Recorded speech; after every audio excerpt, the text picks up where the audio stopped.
नमस्कार, स्वागत है आप सभी का एनएफ न्यूज पर। मैं हूं आपके साथ रोहित। इस वक्त देश में संभल का मुद्दा छाया हुआ है क्योंकि हिंदू पक्ष ने दावा कर दिया है कि वो हरिहर मंदिर है, जिसके बाद विवाद हुआ सर्वे के विरोध में और अब कड़ी सुरक्षा व्यवस्था संभल में तैनात कर दी गई है। ऐसे में आज मेरे साथ खास मेहमान है एडवोकेट विकास नगवान जी। उनसे समझने की कोशिश करेंगे संभल का पूरा मामला और किस तरीके से आगे संभल में जो फैसले सुप्रीम कोर्ट का आया, सेशन कोर्ट ने जो कुछ कहा, उसके मायने क्या है, वो सब भी समझने की कोशिश करेंगे। सर, बहुत बहुत स्वागत है आपका। सर, सबसे पहला सवाल सर, सुप्रीम कोर्ट में कल मामला पहुंचा था। सुप्रीम कोर्ट ने सेशन कोर्ट को बोल दिया कि अब आप इस मामले में दखल अंदाजी नहीं करेंगे और हाई कोर्ट को उन्होंने पूरी जिम्मेदारी दे दी है कि हाई कोर्ट मामला सुनेगा और हाई कोर्ट जो तय करेगा उसके आधार पर आगे कार्रवाई की जाएगी। तो हाई कोर्ट को जिस तरीके से पावर दी गई, क्या सेशन कोर्ट में कुछ ऐसा हो रहा था जिससे मतलब ऐसा लग रहा हो कि एक पक्ष की तरफ ज्यादा झुकाव रहा हो? देखिए, झुकाव और ना झुकाव की तो कोई बात ही नहीं है। लोगों को यही नहीं अंदाजा कि चाहे ऑर्डर गलत हो या सही है, कोर्ट का ऑर्डर है, आपको उसकी रिस्पेक्ट करनी चाहिए। वोट बैंक की वजह से लोग अपनी सरकार और जो पॉलिटिकल पार्टीज हैं और जो हमारे मेंबर ऑफ पार्लियामेंट है, ब्यूरोक्रेसी है, उनकी कोई रिस्पेक्ट नहीं करता है। लेकिन कोर्ट का ऑर्डर तो सर्वोपरि है। तो जब एक सिविल कोर्ट ने ऑर्डर कर दिया कि वहां लोकल कमिश्नर अपॉइंट करके कि यहाँ पे आप इंस्पेक्शन कीजिए, तो उन्होंने ये तो नहीं बोला कि यहाँ जो मंदिर था या नहीं था, सिर्फ उसको असरटेन करने के लिए आपने एक लोकल कमिश्नर अपॉइंट कर दिया और उसकी वजह से जो हिंसा भड़की है वो तो बहुत ही निंदनीय है। दूसरी चीज ये है कि जो लोग सुप्रीम कोर्ट गए हैं, अभी सुप्रीम कोर्ट ने तो बोल दिया कि हाई कोर्ट जाना चाहिए आपको, क्योंकि एक्चुअल ज्यूरिसडिक्शन हाई कोर्ट का ही बनता है। तो सुप्रीम कोर्ट में डायरेक्टली आप आ गए टू शो कि भाई एक्स्ट्रा ऑर्डिनरी सर्कमस्टेंसेज हैं। तो supreme court generally trial court के ऑर्डर के अगेंस्ट एकदम से कोई इंटरफेयर नहीं करते हैं और उन्होंने जो ऑर्डर दिया है कि आपको हाई कोर्ट जाना चाहिए, वो बिल्कुल ठीक ऑर्डर है। इन लोगों को भी सुप्रीम कोर्ट आके टाइम वेस्ट करने की बजाय हाई कोर्ट में डायरेक्टली अप्रोच करना चाहिए था। जितना टाइम सुप्रीम कोर्ट आने में लगा उतना हाई कोर्ट आने में भी लग जाता। जी सर, ये मामला तो है कोर्ट का, लेकिन दंगाइयों ने जो कुछ किया संभल में, उसका इलाज किस तरीके से किया जाए कि आगे, क्योंकि मामला तो लंबा चलने वाला है, आगे इस तरीके की हिंसा ना हो। देखिए, हमारे देश में जब से हम 1950 से आगे की बात करें, तो अगर कोई सरकार कोई ऐसा कानून लेके आती है कि वो किसी एक खास रिलीजन को टारगेट करता है, तो लोग रोड पे उतर आते हैं। दंगा होना तो बहुत कॉमन चीज हो गई है। कुछ टाइम पहले दिल्ली के बॉर्डर सील कर दिए थे, 1 साल तक के लिए सील रहे थे, सिर्फ कानून की वजह से। वो बात थी जब सरकार का कोई ऑर्डर होता है, सरकार का कोई काम होता है। लेकिन यहाँ एक कोर्ट के ऑर्डर के अगेंस्ट इस तरह का दंगा होना जो है, वो बहुत ही निराशाजनक स्थिति है किसी भी स्टेट के लिए। क्योंकि कोर्ट के ऑर्डर की वैल्यू करना वो हमारे कानून में भी है, हमारा एथिकल और मॉरल ड्यूटी भी है।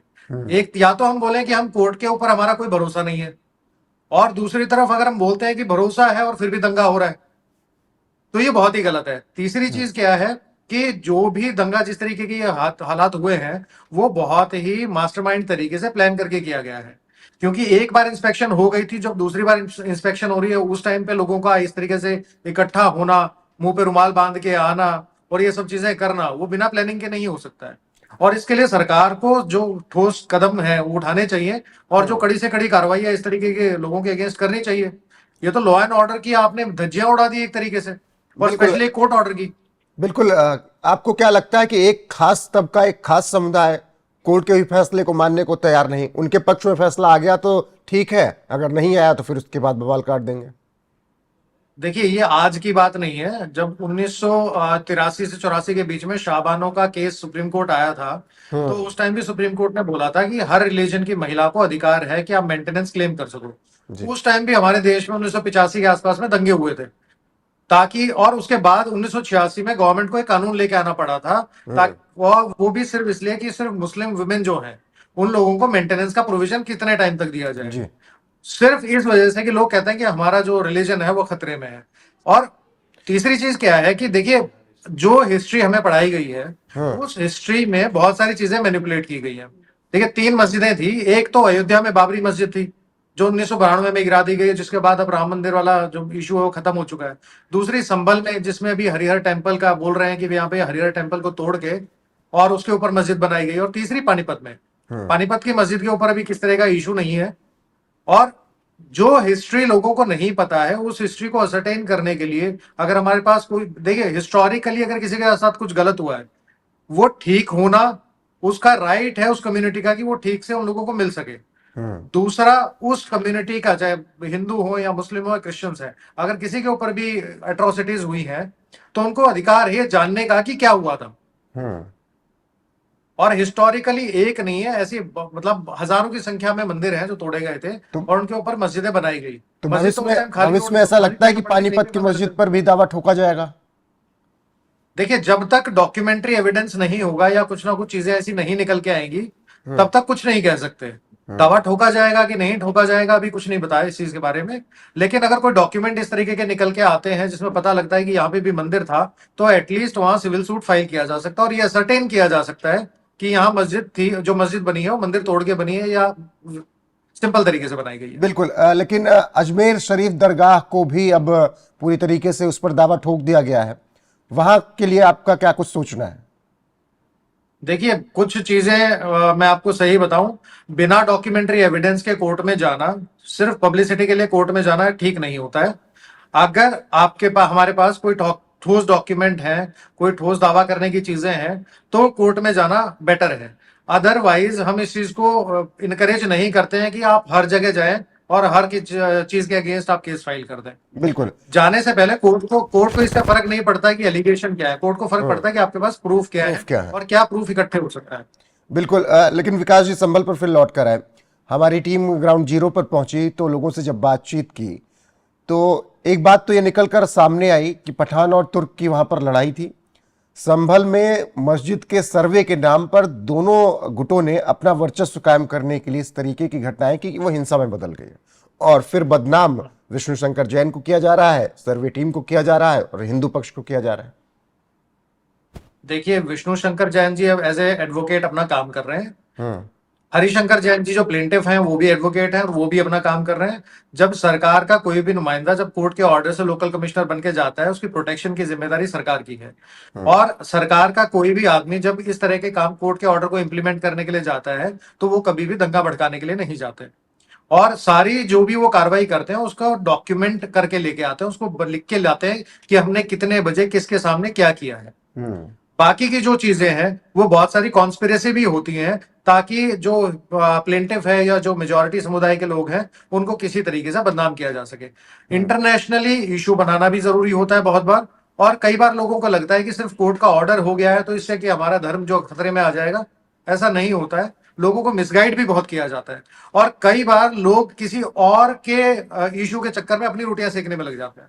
बिल्कुल। मिस गाइड तो संभल में ऐसा किया गया कि जब बातचीत की गई तो 10-10, 12-12 किलोमीटर से दूर लोग संभल में उस दिन पहुंच आए थे।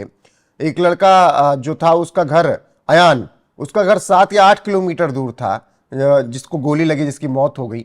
और वो किसी दुकान में काम करता था, काम पे गया और वहां से मस्जिद में पहुंच आया। तो इतना भटके हुए हैं कि 10-10, 15-15 किलोमीटर से दूर आ जा रहे हैं दंगे में शामिल होने के लिए। देखिए, भटकाने का काम तो चल ही रहा है। बच्चों को ये नहीं बताया जाता कि क्या सही है और क्या गलत है, और बहुत सारे यंगस्टर्स हैं उनको ये भी नहीं पता होता कानून की इम्प्लीमेंटेशन कैसे होती है। सीए के टाइम पे भी बहुत ऐसा ही हुआ था, लोगों ने बोला कि हमारा रिलीजन खतरे में है। उनको यही नहीं पता था कि सीए एनआरसी जो है एक्ट है वो एक्चुअली बना क्यों है। उनको लग रहा था कि हमारी इंडिया की सिटीजनशिप खत्म कर देंगे, जबकि उसके कानून में कुछ नहीं था। तो इस तरीके की चीजें तो आज नहीं है, हर बार चलती हैं।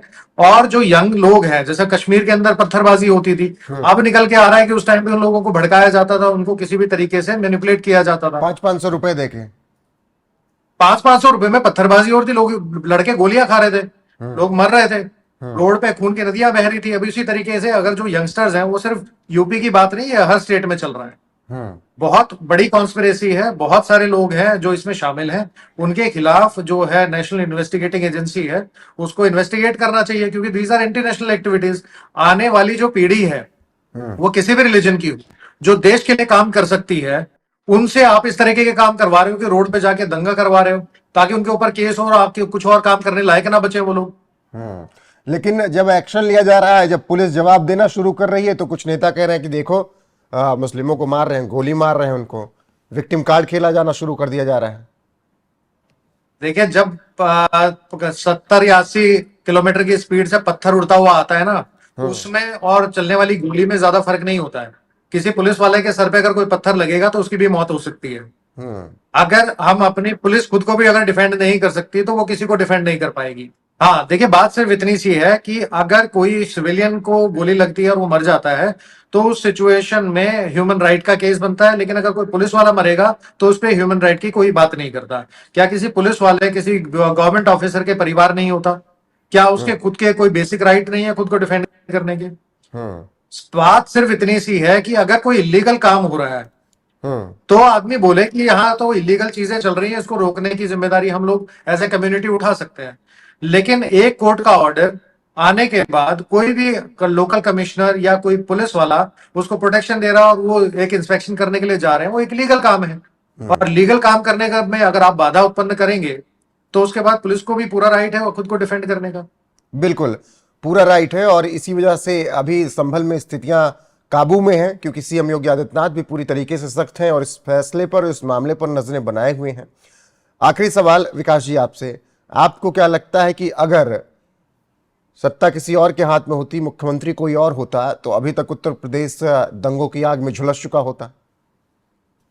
देखिए ये बात तो हिस्टोरिकली प्रूवन है। किसी भी स्टेट में आज तक देखा जाए तो उत्तर प्रदेश में सबसे पहले क्राइम रेट बहुत ज्यादा होता था और योगी जी की सरकार आने के बाद क्राइम रेट में बहुत डिक्लाइन आया है। आज की तारीख में आप दिन में रात में कभी भी गाड़ी लेके पूरा यूपी में ट्रेवल कर सकते हो। लॉ एंड ऑर्डर की जिम्मेदारी एक चीफ मिनिस्टर के ऊपर रहती है और योगी जी जो हैं उन्होंने जिस जिम्मेदारी को जितने अच्छे तरीके से निभाया है, शायद कोई दूसरा मुख्यमंत्री या कोई दूसरा इंसान इस काम को नहीं कर पाता। बिल्कुल। फिलहाल अब देखना दिलचस्प होगा कि आगे इस मामले में क्या कुछ फैसला आता है, हाई कोर्ट में क्या दलीलें दी जाती हैं दोनों पक्षों की तरफ से। अभी संभल में शांति है, 10 दिसंबर तक किसी भी संगठन का प्रवेश वर्जित है संभल में, और लगातार सर्वे हो रहा है। अब बाकी जो भी अपडेट आएगी आप तक जरूर पहुंचाएंगे। विकास जी, जुड़ने के लिए और मामले को समझाने के लिए आपका बहुत बहुत शुक्रिया। अब दर्शकों की बारी है कि चर्चा कैसी लगी, कमेंट में अपनी राय जरूर दें और बने रहें एनएफ न्यूज पर लगातार। नमस्कार।